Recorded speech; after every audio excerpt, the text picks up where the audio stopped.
Bismillahirrahmanirrahim. Assalamualaikum warahmatullahi wabarakatuh. Saya Sri Rezeki Retnosari dari SMK Negeri 1 Kalikondang, Purbalingga akan menyampaikan aksi nyata topik 1 dengan mengambil strategi penerapan Merdeka Belajar dengan konsep pendidikan Ki Hajar Dewantoro. Salah satunya yaitu untuk konsep pendidikan yang relevan dengan kehidupan. Adapun tema yang diambil yaitu tema untuk pembelajaran berbasis industri manufaktur. Dalam penerapan aksi nyata ini, yang dilakukan adalah dengan mengambil tema berdasarkan inspirasi dari konsep pendidikan Ki Hajar Dewantoro, yang diantaranya adalah pendidikan harus dapat menumbuhkan daya cipta, kognitif, daya rasa, afektif, dan daya karsa psikomotor, serta pendidikan harus relevan dengan kehidupan nyata.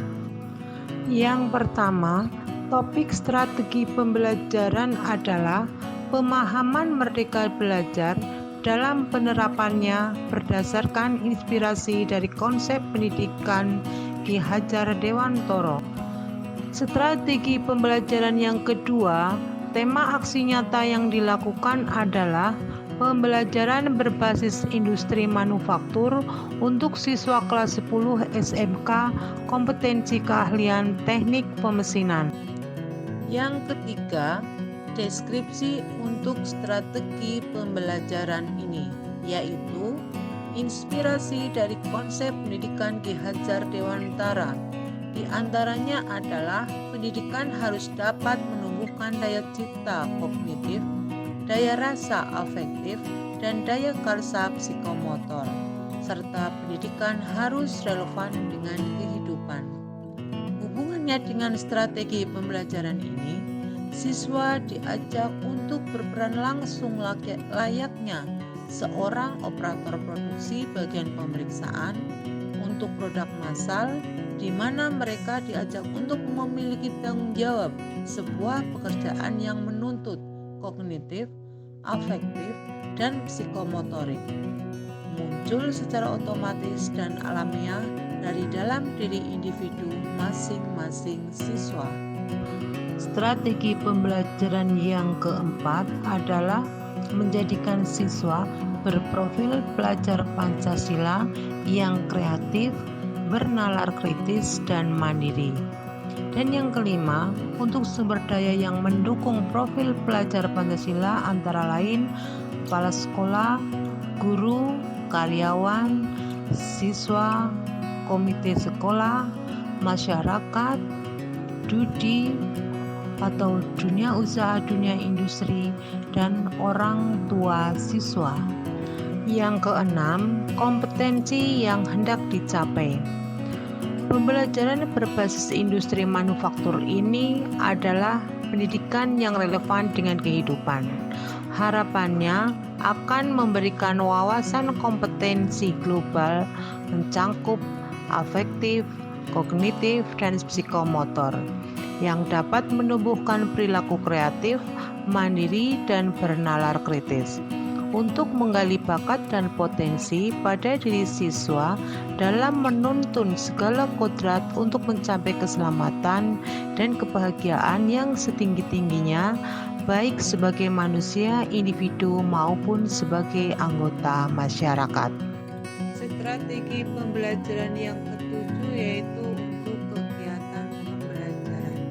Dimulai dari kegiatan awal yaitu berdoa dan salam, kemudian presensi, dilanjutkan dengan motivasi pembelajaran, kemudian apersepsi. Apersepsi di sini yaitu dengan mengingatkan kembali pembacaan jangka sorong dan mikrometer yang pernah diterima di SMP atau MTS. Setelah itu, guru menyampaikan tujuan pembelajaran dan indikator pencapaian kompetensi. Yang kedelapan, kegiatan pembelajaran inti. Yang pertama, mengantarkan atau menjelaskan materi tentang macam cara pengukuran. Setelah itu dilanjutkan dengan tanya jawab. Setelah tanya jawab selesai, kemudian membentuk kelompok. Dilanjutkan kemudian dengan setting ruang kelas dengan menata bangku layaknya sebuah proses industri manufaktur pada bagian pemeriksaan atau pengukuran hasil produksi massal. Kegiatan inti selanjutnya, kelompok menentukan bagian benda kerja yang akan diukur untuk pemeriksaan benda dari sebuah produk massal, yaitu nipel, seperti yang terlihat pada gambar di samping.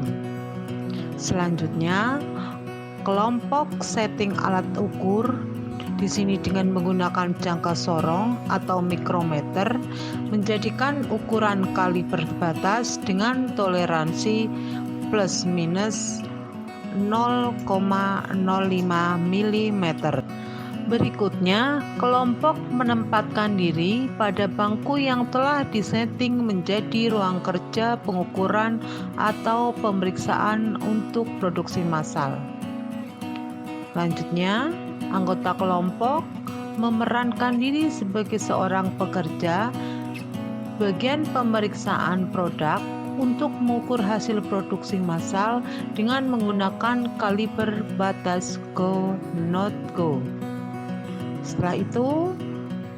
Setelah semuanya selesai, kelompok melaporkan hasil pemeriksaan, berapa produk yang go lolos kontrol, berapa yang not go atau gagal total, dan berapa yang not go untuk kembali diperbaiki. Kesembilan adalah kegiatan pembelajaran akhir. Di sini siswa secara bersama-sama melakukan refleksi di mana masing-masing siswa atau kelompok menyampaikan pendapat tentang persepsi terhadap peran dari proses yang baru saja dilakukan dalam kegiatan pembelajaran berbasis industri manufaktur. Setelah itu, secara bersama-sama pula mereka membuat sebuah kesimpulan. Setelah refleksi dan kesimpulan selesai, guru memberi tugas mandiri terstruktur melalui platform e-learning Google SMK Negeri 1 Kalikondang yang dikerjakan di luar jam pembelajaran. Kemudian dilanjutkan berdoa dan salam. Setelah itu, siswa kembali menata bangku belajar seperti semula. Demikian penjelasan strategi penerapan Merdeka Belajar aksi nyata topik 1. Berikut adalah dokumentasi pada strategi penerapan